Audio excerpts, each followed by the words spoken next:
তারপরেও লাইভ করছেন যে আমার কি অপরাধ, আমি দেশ ত্যাগ করলাম, আমি তো এখনো খুঁজে পাই না। খুঁজে পাচ্ছেন না এখনো পর্যন্ত। জালেমদের পক্ষে যারা ছাপাই গেছেন আমাদের কি দোষ, মাত্র আয়না ঘরের বিচার করলো আপনার ফাঁসি হবে। ব্যারিস্টার আজমি, ব্যারিস্টার আরমান, আমান আজমি, আপনি কি জবাব দেবেন তার মা বাবার কাছে, তার স্ত্রীর কাছে, তার ওই ছোট ছোট বাচ্চাদের কাছে কি জবাব দেবেন বলতে পারেন? দোষ যদি আপনার নাও থাকে, সবচাইতে বড় দোষ এই আপনি আয়না ঘর বানিয়েছেন।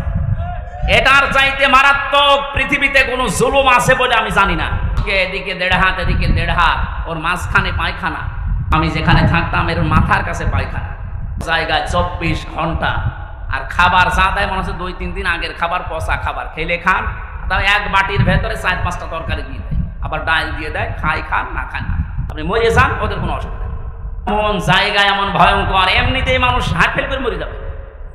এই জন্য যারা টপ বটন জড়িত এই জুলুমের সাথে, ওদের কোনো শাস্তি দেওয়ার দরকার নেই, শুধু এই ঘরের ভেতরে 10 দিন একটু আটকিয়ে রাখে। আমাদের তাও সেনায় তো কোরআন ছিল, আমি কোরআন পড়তে পারতাম, ও শয়তানদের তো কোরআন এখনো টের পাচ্ছে না যে আমি কি করেছি, এত আমার উপর জনগণ এত খেপলো, আপনি টের পাচ্ছেন? জালেমরা জাহান্নামে যাবে, তার 1 নাম্বার কারণ এরা আল্লাহর মামলার আসামি। এটা আমি বানালাম। সূরা শুরার 42 নাম্বার আয়াতে আল্লাহ জানিয়ে দিয়েছেন, ইন্নামাস সাবিলু আলাল্লাযিনা ইয়াজলিমুনান নাস। অবশ্যই আমি আল্লাহ মামলা দেব তাদের বিরুদ্ধে যারা মানুষ হয়ে মানুষের উপরে জুলুম করছে। 15-17 বছর যারা জুলুম করেছেন, আপনি হামজার মামলার আসামি না হলেও আপনি আল্লাহর মামলার আসামি। সাধারণ মানুষ মামলা দিয়েছে দরবেশ বাবার নামে, আনিসুল হকের নামে সাধারণ মানুষ মামলা দিয়েছে, এক গরিব মানুষ। তারপরেও ওই বাংলাদেশে হাজার হাজার লক্ষ উকিল থাকার পরেও এই লোকটার পক্ষে কোনো উকিল এখনো দাঁড়ায়নি, সরাসরি আল্লাহর মামলার আসামি। এদের জন্য হেদায়েত কামনা করলেও হেদায়েত হবে না, কারণ কোরআন নিষেধ করেছে, আল্লাহু লা ইয়াহদিল কওমাজ জালিমিন। ইয়াহদি এটা মোজারে, বর্তমান ভবিষ্যৎ, প্রেজেন্ট ফিউচার। জালেমদেরকে আল্লাহ হেদায়েত দিচ্ছে না, দেবেও না। এখন যদি আল্লাহ জালেমদের হেদায়েত দেয়, তাহলে কোরআন শরীফ মিথ্যা হয়ে যাবে না? এর সাথে যারা জড়িত ছিল তাদেরও কপাল খারাপ। এই মনিরুল, এই হারুন, আসাদুজ্জামান, আব্দুল মান্নান, আতিকুর রহমান, নাম ধরে বলছে এগুলো মানুষ নামে কলঙ্ক। এ মানুষ হয়ে মানুষকে এত কষ্ট দিতে পারে, আমি না দেখলে বিশ্বাস করতাম না। 10টা দিন গেছে আমার 10 বছরের মতো, ঘুম তো নেই, আন্দাজে কষ্ট। আপনি কেন দিলেন? নিজেরাই মাঝে মাঝে বলা করতে, হুজুর কিছু জানি না, আমরাও জানি। টিপ্পনি কাটতো, একে অন্যের সাথে হাসি তামাশা করতো। আমার নামাজ পর্যন্ত 4 ওয়াক্ত পড়তেই দেয়নি, যোহর, আসর, মাগরিব, ইশা। আমি ইশারা করছি, বড় ব্যথা নিয়ে কথা বলছি।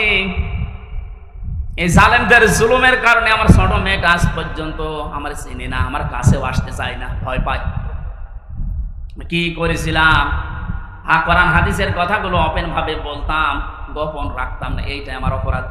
এতটুকুর জন্য আপনি 3টা বছর আমার নষ্ট করবেন, আর এত কষ্ট আমার দেবেন? এটা ধরে নিজে বুঝিয়ে তো ছেড়ে দিলেই হয়তো যে এইভাবে বলতে নেই, আমি তো সংশোধন হয়ে যেতাম। 3 বছর পরে, এখন ওর বয়স 4 বছর, এখনো পর্যন্ত স্বাভাবিক না, আমার কাছে আসতে চায় না। কেন আপনি কাজ করলেন? কি জবাব দিবেন বলেন তো? এই জন্যই মাওলানা মামুনুল হক কথাটা বারবার আমাকে শোনাতেন, জালেমদের, বেঈমানদের কোনো জানাজা নেই, জানাজা মানে তাকে সাক্ষী দিয়ে আল্লাহর কাছে পৌঁছিয়ে দিতে ভালো ছিল, এ কথা বলা যাবে?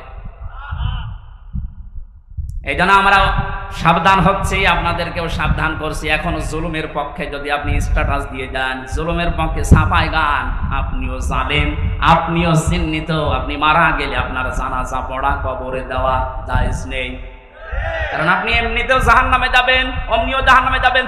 জালেমের জন্য জান্নাত হারাম, এটা ছোটখাটো বিষয় না, অনেক ওজনওয়ালা কথা আল্লাহর। আমরা অনেকেই মনে করি আল্লাহ কি দেখে না। ব্যারিস্টার আরমানের এই কষ্ট কি আল্লাহ দেখে নাই? হাওয়ালা তাহসাবান্নাল্লাহা গাফিলান আম্মা ইয়ামালুস সালিমুন, ইন্নামা ইউআখিরুহুম লিয়াউমিন তাশখাসু ফিহিল আবসার। আল্লাহ পাক বলেন, হে নবী, আপনি কি মনে করেন যে জালেমদের সম্পর্কে আমি কোনো খোঁজ রাখি না? আমি সবচাইতে বেশি খবর রাখি জালেমদের ব্যাপারে। ওদেরকে আমি ছাড় দিয়েছি ওই দিন পর্যন্ত যেদিন চক্র উল্টিয়ে যাবে। আজ সেটাই হচ্ছে। জালেমদের সাথে দেশের মানুষেরা এমন আচরণ করেছে, অনেকেই চোখ উল্টিয়ে আটকে উঠছে। হলো কি, আবু সাইদকে যে লোকটা সজ্ঞানে স্বেচ্ছায় গুলি করে হত্যা করেছিল, তার এই জনগণ পিটিয়ে ন্যাংটা করে টাঙিয়ে রেখেছে।